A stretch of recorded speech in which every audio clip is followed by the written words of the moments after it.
യു.പിയിലെ പ്രയാഗിൽ നടക്കുന്ന മഹാകുംഭമേള തീരാൻ ഇനിയും ദിവസങ്ങൾ ബാക്കിയുണ്ട്. ഇതിനകം ഇനിയും എത്ര ജീവൻ കൂടി പൊലിയുമെന്നുള്ളതാണ് നമ്മുടെ ആശങ്ക. എല്ലാം മോക്ഷം കിട്ടിയെന്നാണ് പറയുന്നത്. ഇന്നലെ ഇപ്പോൾ എന്താ ഏറ്റവും അവസാനം സംഭവിച്ചത്, ന്യൂഡൽഹി റെയിൽവേ സ്റ്റേഷനിൽ പ്രയാഗിലേക്ക് ട്രെയിൻ കയറാനുള്ള തിക്കിലും തിരക്കിലും 18 പേരാണ് മരിച്ചത്. കുംഭമേളയ്ക്ക് മുങ്ങിക്കുളിക്കാൻ ഇറങ്ങിയ ഇതിലുള്ള മരണം 30-35 സർക്കാർ പറയുന്നു. പക്ഷേ അതിലും അപ്പുറത്താണെന്നാണ് മറ്റു റിപ്പോർട്ടുകൾ. എന്താ മോക്ഷം കിട്ടി? മോക്ഷം, അപകടത്തിൽ മരിച്ചാൽ മോക്ഷം. ഈ കുംഭമേള അവസാനം ഈ തീരുമ്പോൾ ഇനി എന്തൊക്കെ ദുരന്തങ്ങളാണ് വരാനിരിക്കുന്നത്. സത്യം പറഞ്ഞാൽ ഈ ചിരിച്ചോണ്ട് പറയുമ്പോഴും ഉള്ളിൽ നമുക്കൊരു വിങ്ങലുണ്ട്. കാരണം ഒരു സർക്കാർ, 2 സർക്കാർ, കേന്ദ്ര സർക്കാരും യു.പി സർക്കാരും, യോഗി ആദിത്യനാഥിൻ്റെ BJPയുടെ യു.പി സർക്കാരും കൂടി ഈ ഒരു ആചാരത്തെ എങ്ങനെ രാഷ്ട്രീയവൽക്കരിച്ചു എന്നതിൻ്റെ ദുരന്തമാണ് ഇപ്പോൾ നമ്മൾ അനുഭവിച്ചുകൊണ്ടിരിക്കുന്നത്. ഒരാചാരത്തെ, ഒരു വിശ്വാസത്തെ രാഷ്ട്രീയവൽക്കരിച്ചു, രാഷ്ട്രീയ നേട്ടത്തിന് വേണ്ടി, ഹിന്ദുത്വ അജണ്ടയ്ക്ക് വേണ്ടി. ഇത് ഹിന്ദുയിസമല്ല, ഇത് ഹിന്ദുത്വ അജണ്ടയാണ്. അവിടെ മനുഷ്യജീവൻ പൊലിഞ്ഞു വീഴുകയാണ്. ഒരാൾ മരിച്ചാൽ അതാ മോക്ഷം കിട്ടി, മഹാകുംഭമേളയ്ക്ക് ഇറങ്ങിയതല്ലേ മോക്ഷം കിട്ടി. ഈ ഒരു പൊളിറ്റിക്കൽ അജണ്ട ഇവിടെ ദുരന്തങ്ങൾ വരുത്തിക്കൊണ്ടിരിക്കുകയാണ്. ഇനി എന്തൊക്കെ സംഭവിക്കും? ഇത് തീരുന്നതിന് മുമ്പ് എന്തൊക്കെ സംഭവിക്കും? അതൊരു വിശ്വാസത്തെ എങ്ങനെ രാഷ്ട്രീയ ലാഭത്തിന് വേണ്ടി ചൂഷണം ചെയ്യുന്നു എന്നതിൻ്റെ ഏറ്റവും വലിയ ഉദാഹരണമാണിത്. എന്താ വിശ്വാസം? ഗംഗയിൽ മുങ്ങിക്കുളിച്ചാൽ മോക്ഷം കിട്ടും. അതൊരു വിശ്വാസമാണ്, ഹിന്ദുയിസത്തിലെ വിശ്വാസം. അതിനെ നമ്മൾ ചോദ്യം ചെയ്യുന്നില്ല, ആ വിശ്വാസത്തെ നമ്മൾ മാനിക്കുന്നു.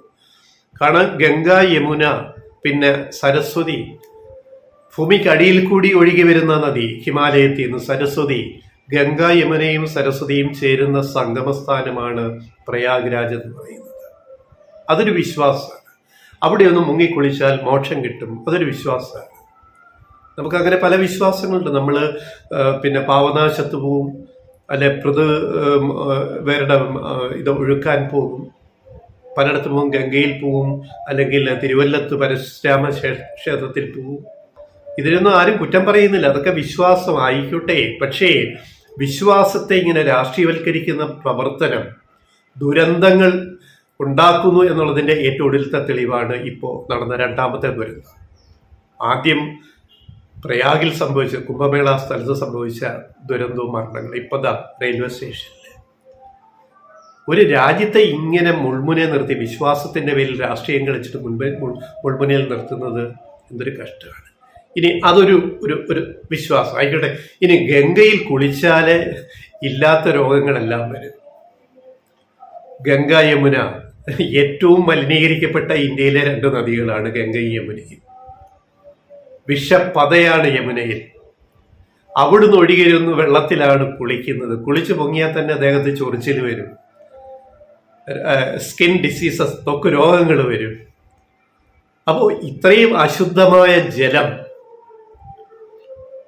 വേറെ ഉണ്ടോ? ഇപ്പോൾ അവിടുത്തെ ശാസ്ത്രീയ പരീക്ഷണങ്ങളിലെ ഇത്രയും ഈക്കോളി ഉൾപ്പെടെ ഇത്രയും അപകടകരമായ ബാക്ടീരിയകളെല്ലാം ഉള്ള മലിനജലമാണിത് ഗംഗയിലൂടെ ഒഴുകുന്നത്, ഈ കുംഭമേള സ്ഥലത്തൂടി ഒഴുകുന്നത്.